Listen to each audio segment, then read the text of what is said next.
I want to talk a little about that dynamic that was between them. How was it kind of crafting this game? Same dynamic. The same dynamic you two have? I kind of imagined it. I can kind of see it, you know? It's there. But how was that, you know, kind of building this dynamic between these two characters? Well, we started with the dynamic, right? When we found Chloe Fraser as the character that we wanted to pursue, we thought about, you know, who to pair her up with. Yeah.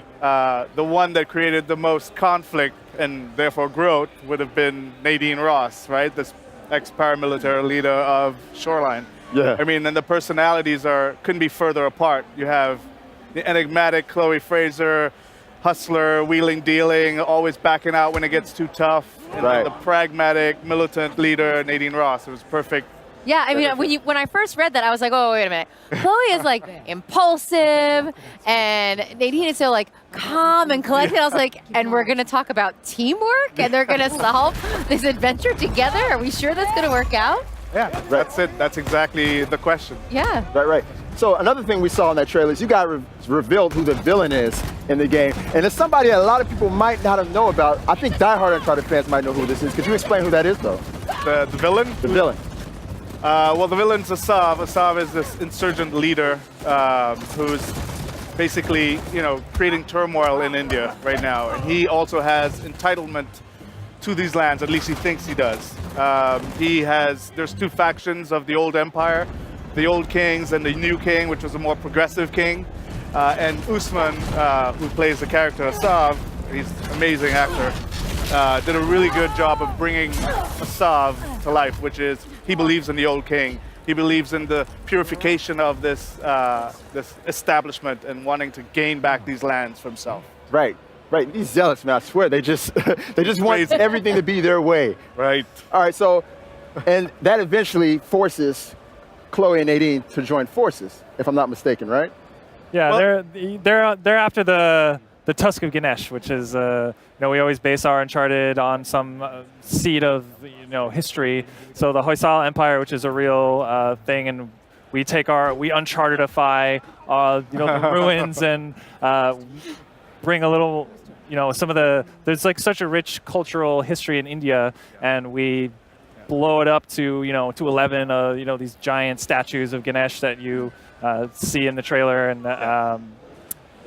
so the setting just is everything Uncharted is there, and we have, you know, the Jeep is back. Chloe's the best driver in the business, so she's there, and we're pushing on exploration a little more in this game, kind of evolving it from the past games and just providing more player choice throughout. And nice. Yeah. Other than the statues of Ganesh, are you guys going to get into any Hindu mythology, given like the vastness of that situation? Well, these are archaeological sites. I have to say this, right? Because that's true. These are ruins of the great Hoysala Empire, right? And we did a lot of research to ensure that we, you know, respect the religion. There are thousands of people, hundreds of thousands of people, if not millions, that still practice Hinduism avidly daily. So we wanted to approach this thing with respect, reverence, but at the same time in context of a game. So a lot of these archaeological sites are based on the Hoysala people and their empire. And the story of the Tusk of the Ganesh and how he lost his tusk, which they talk about in the trailer, that kind of thread, that is like from a real text in Hinduism. So there's like, we've taken it and made it as the base of our story. Yeah. Right. I really like how you guys always dig into the intricate history of these settings and of these cultures before you implement them into the games. It's always astounding to me. So I want to talk a little bit about the fact that this is the first Uncharted expansion, standalone expansion in history. You guys have never really done anything like this. What led you to this point right here? Well, we explored many storylines. After we finished the Nathan Drake story, right, we were done with Nathan Drake. We were done. Oh. We wrapped it up. Broke her heart. Right. Broke her heart, Right. man. My boyfriend's gone. It's fine. No, I'm very excited for this one. Yeah, well, we explored many different, because we have such a vast cast to pull from. We went down a few different storylines. We went through the Sullivan storyline. Even Cutter came back up. Yeah. And we were messing We were around. talking about that. We want to talk more about Cutter before this show. We're going to. But, you know, the Chloe story just kept jumping back out at us. It was, you know, she's such a self-preservationist. She's, you know, always like bailing out at the last minute. Right. You know, And she was just an intriguing Survivor. character. Exactly. Yeah. She's a survivor. And we wanted to see how, just putting her up with someone like Nadine, if Chloe was the showrunner, if this was her job, Right. how would she fare? What would she stand to lose now that she has everything to lose? Right. Would she go all the distance? Would she complete the task? So these were the questions we started with that led to the Right. Lost Legacy. That's the one similarity I can see between the both of them. Is they're both kind of survivors. I kind of got that vibe from Nadine in Uncharted 4. Yeah. The way she was, you could tell she really didn't like Wraith, but she was working with them because Yeah. it was for her betterment, Of course. And it was kind of the same thing with Chloe and Drake in Uncharted 2. So I really like that. Yeah. All right, so I'm a big multiplayer fan.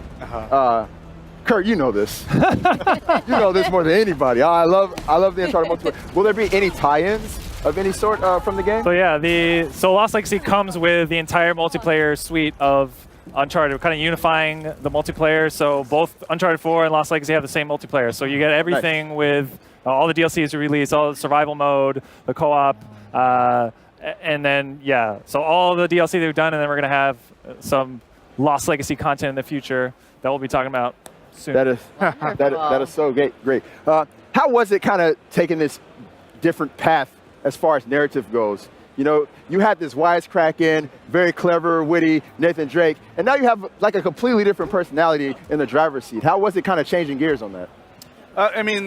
We built the game around Chloe. So, Yeah. the tone of the game reflects her state of mind and where she goes, the arc that we're going to be pushing. It's a little grounded, a little more grounded, maybe even darker at times, but it's still fun, still has that sense of wonder and Chloe adventure. in the end is a fun character. Yes. Yeah. Right. That's why we like her. Yes. So she fits the Uncharted, the main character being a fun character is an Uncharted thing. So Right. it fits right in. Now I gotta ask, since Chloe is there, does that mean there's gonna be a lot more driving in this one? Because I gotta say, in Uncharted 4, I didn't do so well with those driving scenes. There's driving. There's more driving. That was good. You really don't like driving sequences. So I know I this. do know not like this. driving sequences. You guys are trolling Meredith. There's parts. Yeah, we're trying to provide a lot of different options to the player. So there's parts where you drive, but there's also a lot of encounters you can engage or not engage with. We have a lot more stealth options and Nice. silence weapons, and the lock picking is a Silence weapons, that's kind of new, right? yeah. So you can lock pick Picking and is new as well. Nice. Open a That's crate. cool. Yeah. So It's literally the sum of all our Uncharted. We're building on the foundations that we have and known all throughout Uncharted. We have big set pieces. We climb and traverse like enormous statues and ruins of ancient civilization. So the sense of wonder is there. We also went back to the scale factor that people loved of the old Uncharted as well. Yeah. So. Right. there's a lot of puzzles Yes. too. Gotta have puzzles. We You gotta love have Uncharted without those. puzzles. You gotta have those. All right, I got one more quick question. Because at the end of Uncharted 4, I was asking myself, where's Chloe at? And now she's here. So now my question is, where's Charlie?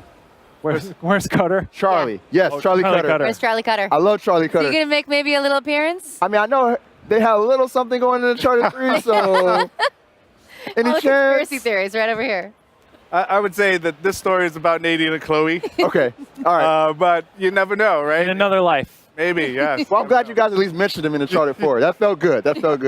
Well, anyways, thank you very much, Sean and Kurt, for your time, and Meredith for joining us. Absolutely. And Thank on you. that note, we're going to go